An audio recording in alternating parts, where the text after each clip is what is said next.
Welcome back. In the Crossfire tonight, Senators Bernie Sanders and David Vitter. Back in 1994, Congress agreed to apply to itself all the laws it imposes on everybody else.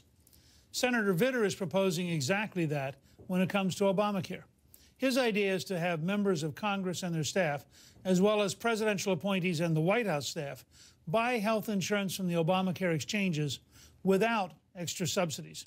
After all, what's good enough for ordinary voters ought to be good enough for the people who represent them in Washington. Now, Senator Sanders, I mean, given your really in many ways populist background, isn't it fair to say that the self-employed professionals, the small businesses and others who are going to be forced into these exchanges without any kind of underlying subsidy, they get an income-based subsidy, but they don't get some underlying subsidy, that having the Congress and other decision makers in Washington treated the same would be a form of equity?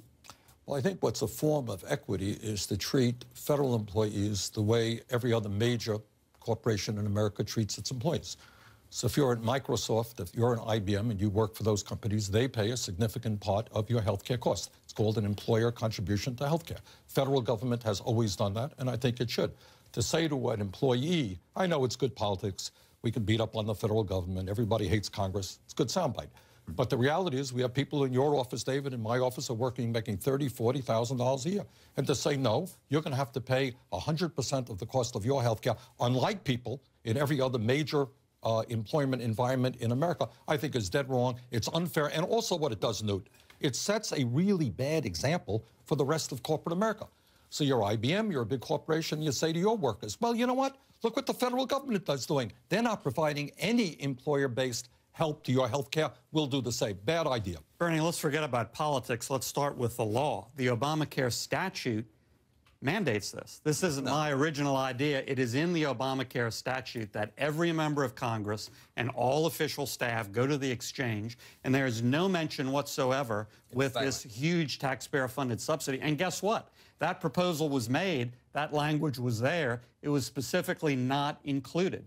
And no other American gets this huge taxpayer-funded subsidy. Wait a minute, David, no other American... That's just flat out wrong.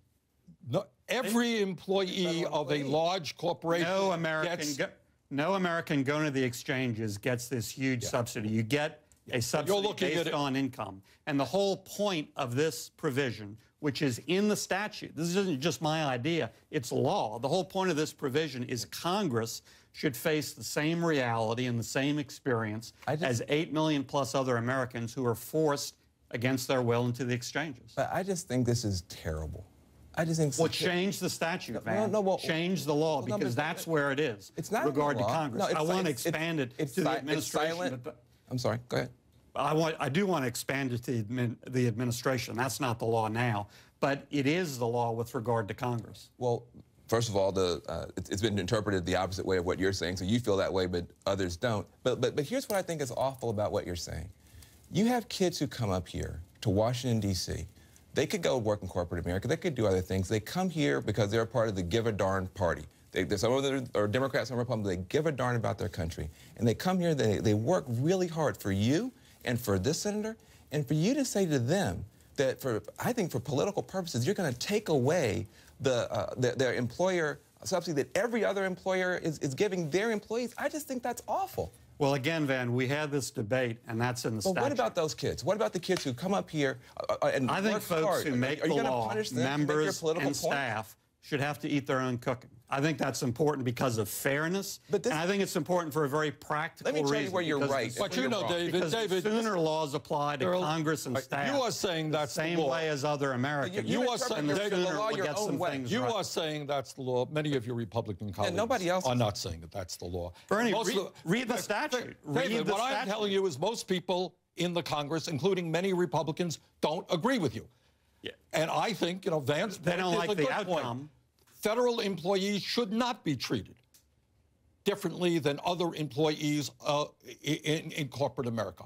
Historically, as you know, forever, the federal government has done what other large employers do and play an employee. Bernie, as you know, I'm not talking about all federal employees. I'm talking about policymakers and folks who draft the law. You're talking about kids who are making $30,000 a year working in your office. If they make $30,000 a year, they do get a subsidy, just like anyone else making $30,000 a year going to the exchanges. Yeah, but they do get an income-based subsidy, so they would get help. Why don't you? Oh, I'm sorry. No, I'm just going to ask a practical question about the history of the law because I'm confused.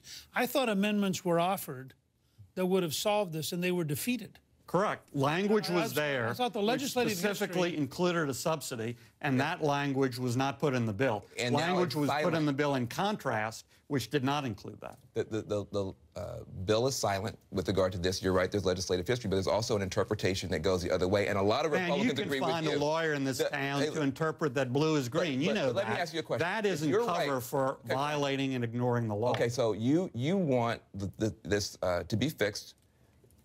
Reid has offered you an opportunity to have a vote on this and to get this out of the way. He's you've been demagoguing it. He's offered me a gag rule. I get one vote, and I can't. How many votes do you want to have? Well, how many votes does he want to have on his nomination? If it's such a great... Last week, he filed a motion to reconsider on 2 nominations that he lost. Is he going to bypass that? Is he never going to file motions to reconsider again? He does that twice a month. So if he will forego that right as a senator, I will. I think David's hesitant about a vote because you're going to lose the vote, and you should lose the vote. But the point is, David, I don't know the exact number. We're talking about a few hundred people, a few thousand people, right? That's what we're talking about. That's what we're talking about here. The reality is that what we're trying to do in this country, and what the real issue is, you got 48 million people who have no health insurance. The Republicans, I have to say this, it's easy to criticize, and God knows that criticism of Obamacare is valid and we should do it. But what's your plan? What are you going to do about providing health care to 48 million people who have no health insurance Bernie, right now? Just address you directly on this. Let me finish. Let me finish. You tell me. And Newt, you may want to jump in. You were Speaker.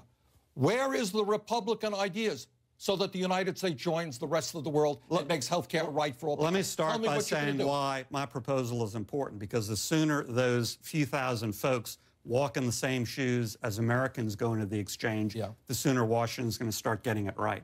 And we don't do that now. We're treated like your definition of getting it right is to do nothing about 48 million people who have no health insurance. Absolutely. Let me answer that at a couple levels that you may not like. First of all, everybody wants to focus on insurance, not on care. The fact is, in the British National Health Service, you are more likely to die, much more likely to die of breast cancer. You are more likely to die of prostate cancer. These are just statistical facts. Medicaid is so badly run in much of America that uninsured people have about the same health outcomes as Medicaid recipients. I mean, nobody in the Congress wants to talk about how do you reform the care part of health care as opposed to the insurance part. There are a lot of ideas for how you could solve this. John Goodman has gone around this country for 15 years saying you can solve it with a tax credit. And there are a lot of ways to do it that return power to the individual. You don't have to have a Washington-centered system. So I think there's a certain amount of let me just say this. False argument. It is, I don't know the statistics about the UK on those issues. But the fact of the matter is that compared to many other countries, in terms of our health care outcomes, in terms of life expectancy, in terms of infant mortality, we are doing worse. You talk about the UK, you know what? We are spending about 2.5 times per person of what they are spending. All right, well, listen, stay here. We're not done. We're going to have a ceasefire and see if there's anything in here that we can actually agree with each other on. We'll have to see. And we also want you at home to weigh in on today's fireback question. How do you think that Obamacare has affected the Democrats in yesterday's elections? Tweet hurt or helped using #Crossfire. We're going to give you those results after this break.